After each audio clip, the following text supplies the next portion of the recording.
إذا كنتي عم تدوري على خلطة طبيعية وسهلة بتفتح البشرة وبتخفف من الهالات السود، فخليكي معي شوي لأني رح أعطيكي وصفة بسيطة وفعالة ومكوناتها موجودة تقريباً بكل بيت.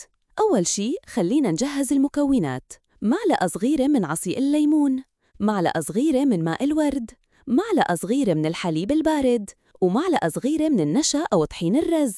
الليمون بيساعد على التفتيح وتوحيد لون البشرة، وماء الورد بيرطب وبيعطي نضارة، الحليب بيغذي وبيهدي البشرة، والنشا بيمتص الدهون وبيترك لمعة حلوة على الوش. هلأ الطريقة: بزبدية صغيرة منحط كل المكونات ومنخلطهم منيح لحتى يصير الخليط متماسك شوي مثل الكريم.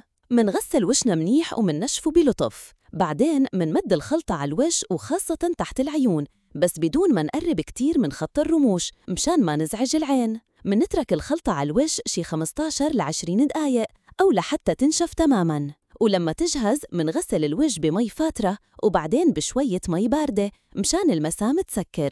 وآخر خطوة ما مننسى نحط مرطب خفيف حسب نوع بشرتك. جربي الخلطة 2 أو 3 بالأسبوع، وشوي شوي رح تلاحظي فرق بلون بشرتك والهالات السود رح تبلش تخف. تتذكري دايماً الاستمرار هو السر، وخلي عنايتك ببشرتك تكون روتين بتحبيه تعمليه مو واجب.